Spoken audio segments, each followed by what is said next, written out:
கர்த்தராகிய இயேசு கிறிஸ்துவின் இனி நாமத்தினாலே உங்கள் அனைவரையும் நான் வாழ்த்துகிறேன். இந்த வீடியோவில் கூட ஜஸ்ட் பெரிய ஒரு ப்ரிப்பரேஷன் ஒன்றும் இல்லை, பட் ஆவியானவரின் இருதயத்தில் ஏவின ஒரு காரியத்தை உங்கள் மத்தியில் நான் பகிர்ந்து கொள்ள விரும்புகிறேன். அன்றைக்கு நேரத்தில் நம் வாழ்கிற இந்த உலகம் அநேக போராட்டங்கள், பாடுகள், உபத்திரவம் நிறைந்த உலகம்.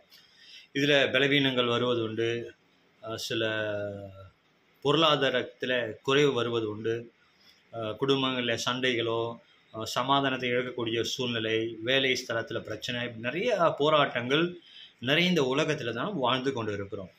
ஆனால் அப்படிப்பட்ட உலகத்தில் இயேசு கிறிஸ்து சொல்லியிருக்கிறாரு, உலகத்தில் உங்களுக்கு உபத்திரம் உண்டு, ஆனாலும் திடன் கொள்ளுங்கள், நான் உலகத்தை ஜெயித்தேன். அப்போ வானத்தையும் பூமியும் படைத்த சர்வ வல்லமுள்ள தேவன், பிசாசை ஜெயித்தவர், பாவத்தை ஜெயித்தவர், எல்லாவற்றையும் மேற்கொண்டவர், மரணத்தை ஜெயித்தவர், அவர் நம்மோடு கூட வாசம் பண்ணுகிறார். அது மாத்திரமல்ல, நமக்குள்ளே அவர் வாசம் பண்ணுகிறார். ஹல்லேலூயா. இந்த நாளில் முக்கியமாக தெய்வீக சுகத்தை குறித்து நான் ஒரு சின்ன ஒரு தாட்டை நான் பேச விரும்புகிறேன். ஒருவேளை இந்த வீடியோ பார்த்து கொண்டு இருக்கிறவர்கள் நீங்கள் ஏதோ ஒரு பலவீனத்தோடு கூட நீங்கள் இருக்கலாம். இல்லைன்னு சொன்னால் நீங்கள் உங்கள் தெரிந்தவர்கள், உங்கள் குடும்பத்தில் யாராவது பலவீனத்தோடு கூட இருக்கலாம், ஒரு நண்பர்கள் பலவீனத்தோடு கூட இருக்கலாம். முடிஞ்சால் அந்த வீடியோவை நீங்கள் என்ன பண்ணுங்கள், ஷேர் பண்ணுங்கள். இன்றைக்கி பலவீனம் வந்த உடனே, ஏதோ ஒரு வியாதியோ ஒரு பலவீனம் வந்த உடனே நம்ம என்ன பண்ணுறோம், அடுத்தது நம்ம மருத்துவரை போய் சந்திக்கிறோம், மாத்திரை மருந்துகள் எடுத்துக்கொள்கிறோம், ட்ரீட்மெண்ட் எடுக்கிறோம். நான் இது எல்லாமே வேண்டான்னு சொல்லலை, ஆனால் இது எல்லாமே செகண்டரி. ஆனால் வேதம் ஒன்று சொல்லுகிறது, தெய்வீக சுகம் என்று சொல்லி ஒன்று உண்டு. இன்றைக்கி நிறைய பேர் இதை மறந்துட்டாங்க. கிறிஸ்தவர்களும் தெய்வீக சுகத்தை மறந்தாங்க, அது லாஸ்ட் ஆப்ஷனாக வச்சுருக்கிறாங்க. ஆக்சுவலாக கர்த்தருடைய பிள்ளைகள் நாம் தெய்வீக சுகத்துக்கு தான் முதலிடம் கொடுக்க வேண்டும். மாத்திரை மருந்து ட்ரீட்மெண்ட்டு டாக்டர் அதெல்லாம் செகண்டரி தான். ஃபஸ்ட்டு திங் என்னென்னா தெய்வீக சுகம்.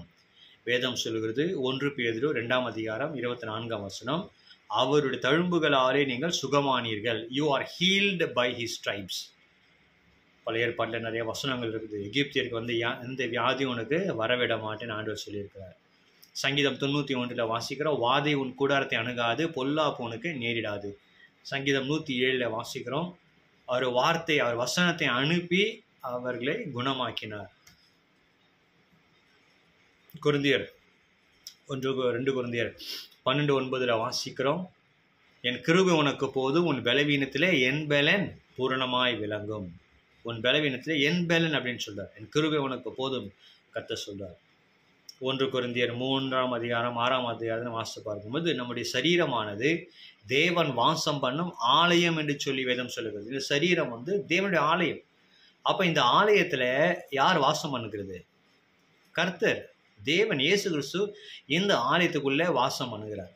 அப்போ இந்த ஆலயத்துக்குள்ளே ஆண்டவர் இருக்கும்போது, ஒருவேளை ஏதாவது பலவீனம் வந்தாலும் நம்ம சொல்லணும், ஆண்டவரே உம்முடைய ஆலயத்தில் இந்த பலவீனம் இருக்குதுப்பா, நீங்கள் என்ன பண்ணுங்கள், அதை பார்த்துக்கொள்ளுங்க, நீங்கள் சுகமாக்குங்க. ஏதோ ஒரு வழியா ஆண்டவரே நீங்கள் சுகமாக்குங்க, எனக்குள்ளே வாசம் பண்ணுகிறவரே சுகமாக்குங்க. நீங்கள் வசனத்தை அறிக்கை செய்யுங்க. 1 யோவான் 4ஆம் அதிகாரம் 4ஆம் வசனம் சொல்லுகிறது, உலகத்தில் இருக்கிறவனை காட்டிலும் உங்களில் இருக்கிறவர் பெரியவர்.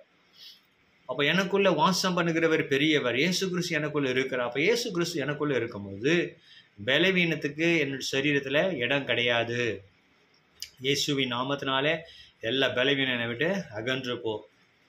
ஆண்டவரே நீர் என்னை ஆளுகை செய்யுங்க, என்னுடைய மூளை நல்லபடியாக வேலை செய்யட்டும், இயேசுவின் நாமத்தினாலே நல்லபடியாக அது வேலை செய்யட்டும். என்னுடைய ஹார்ட் நல்லபடியாக ஃபங்க்ஷன் ஆகட்டும், இயேசுவின் நாமத்தினாலே என் ஹார்ட் நல்லபடியாக ஃபங்க்ஷன் ஆகட்டும். அப்பா அவனுடைய திரு ரத்தத்தை என்னுடைய மூளை பகுதியில் தெளிக்கிறேன், இருதயத்தில் தெளிக்கிறேன், என்னுடைய இன்டெஸ்டைனில் தெளிக்கிறேன், என் கிட்னிஸில் தெளிக்கிறேன், என்னுடைய லிவரில் தெளிக்கிறேன், ஒவ்வொரு உறுப்புகளும் தெளிக்கிறேன். என்னுடைய வல்லமை ஒவ்வொரு உறுப்புக்குள்ளாய் பாய்ந்து செல்வதாக. Let all my organs function well for the glory of God.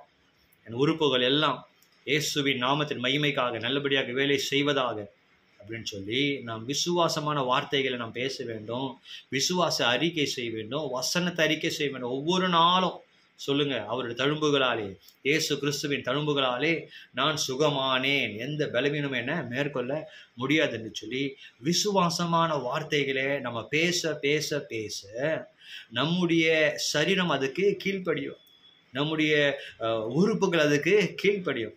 அப்போது பலவீனம் வந்த உடனே, வியாதி வந்த உடனே நீங்கள் பயந்து விடக்கூடாது. அவ்வளோதான், வாழ்க்கை முடிந்து விட்டது, அவ்வளோதான், நான் வந்து என்னுடைய பலவீனம் போகவே போகாது போல், இந்த பலவீனத்தோடு கூட தான் நான் வாழணும் போலன்னு சொல்லி நாம் சோர்ந்து விடக்கூடாது, பயந்து விடக்கூடாது. ஏன்னா இந்த நாட்களிலே நம்ம வந்து சாப்பிட்ற சாப்பாட்டில் வந்து சரியான போஷாக்கு இல்லை, எல்லாமே மெடிசின்ஸ் தான். அதனால் நம்ம சரீரத்தில் வந்து சில நேரத்தில் பலவீனங்கள் வருகிறது, சோர்வுகள் வருகிறது. ஆனால் நம்ம அதை பார்த்து என்ன பண்ணக்கூடாது, பயந்து விடக்கூடாது. விசுவாசமான வார்த்தைகளை பேச வேண்டும். கர்த்தருடைய வார்த்தை அதுதான் நமக்கு ஔஷதம். God's word is a medicine. அதை நம்ம பேச வேண்டும். கர்த்தருடைய வார்த்தையை அறிக்கை செய்து கொண்டே இருங்க. கர்த்தருடைய வார்த்தையை பேசிக்கொண்டே இருங்க. விசுவாசமான வார்த்தை பேசிக்கோ. நெகட்டிவான வார்த்தை வரக்கூடாது. ஐயோ இந்த பலவீனம் வந்துருச்சு, அவ்வளோதான், என் வாழ்க்கை முடிந்து விட்டது போல, இந்த பலவீனம் இப்படியே இருக்குது, இது மாறவே மாறாதான்னு சொல்லி அவிசுவாசமான வார்த்தைகள் நம்ம பேசக்கூடாது. விசுவாசமான வார்த்தைகள் நம்ம பேச வேண்டும். அதே நேரத்தில் நம்முடைய உணவின் காரியங்களை நம்ம என்ன பண்ண வேண்டும், ஜாக்கிரதையாக இருக்க வேண்டும். உணவின் காரியங்களில் நம்ம கொஞ்சம் கேர்ஃபுல்லாக இருக்கணும். நல்லா என்ன பண்ணுங்க, எக்ஸசைஸ், ஃபிசிக்கல் எக்ஸசைஸும் நமக்கு தேவை. ஸோ இது எல்லாமே செகண்டரி தான். நான் சொன்னது நல்ல உணவு நம்ம எடுத்துக்கொள்ளணும், கண்டிப்பாக எக்ஸசைஸ் நமக்கு தேவை, இதெல்லாம் செகண்டரி, தேர்ட் இதெல்லாம். ஆனால் ஃபஸ்ட்டு மெயின் காரியம் என்ன, மெயின் காரியம் விசுவாசம், கர்த்தருடைய வார்த்தை. விசுவாசத்தில் நம்ம பலப்பட வேண்டும். அவிசுவாசம் வரலாம், சில நேரத்தில் பயம் வந்துடும். டாக்டர்கள் சொல்லிடுவாங்க, அவ்வளோதான், இந்த வியாதியை சுகமாக்க முடியாது, இது வந்து பெருகி கொண்டே தான் இருக்கணும், இது வந்து சுகமாகாதுன்னு சொல்லி டாக்டர் அவங்க படித்ததை வச்சு சொல்லலாம். ஆனால் நம்ம அதெல்லாம் நம்ம பயந்து விடக்கூடாது. விசுவாசமாய் நம்ம இருக்க வேண்டும். கர்த்தருடைய வார்த்தை மேலே நம்முடைய விசுவாசம் இருக்க வேண்டும். ஏசப்பா மேலே நம்முடைய விசுவாசம் இருக்கணும். கர்த்தருடைய வார்த்தை தான் நமக்கு மருந்து. ஒவ்வொரு நாளும் சுகத்துக்கான, இன்றைக்கி மெயினாக இந்த வீடியோ வந்து சுகத்துக்காக தான் நான் பேசியிருக்கேன், டிவைன் ஹீலிங். அதுக்காக வசனம் நிறைய இருக்குது. அந்த வசனத்தை தான் எழுதி என்ன பண்ணுங்க, ஒரு நோட்டில் எழுதி வச்சு அந்த வசனத்தை அறிக்கை செய்து ஜெபிங்க. உணவின் காரியங்களில் ஜாக்கிரதையாக இருங்க. நல்ல உடல் பயிற்சி செய்யுங்க. நம்ம ஆரோக்கியமாக இருந்தால் தான் நம்ம என்ன பண்ண முடியும், நம்ம கர்த்தருக்காக நம்ம ஊழியம் செய்ய முடியும். ஆரோக்கியமாக இருந்தால் தான் குடும்பத்தோடு நம்ம ஐக்கியமாக இருக்க முடியும், சந்தோஷமாக இருக்க முடியும். அப்போது ஆரோக்கியம் அவசியம். அதனால் கர்த்தருடைய வார்த்தை நமக்கு மருந்தாக இருக்குது. அந்த மருந்தை நம்ம புசிப்போம். டெய்லி ஒவ்வொரு நாள் அந்த மருந்தை நம்ம புசிக்க கண்டிப்பாக நமக்கு தெய்வீக சுகம் உண்டாகும். தேவன் தாமே இந்த வார்த்தைகள் மூலமாக ஒவ்வொருவரையும் ஆசீர்வதிப்பாராக. ஆமென்.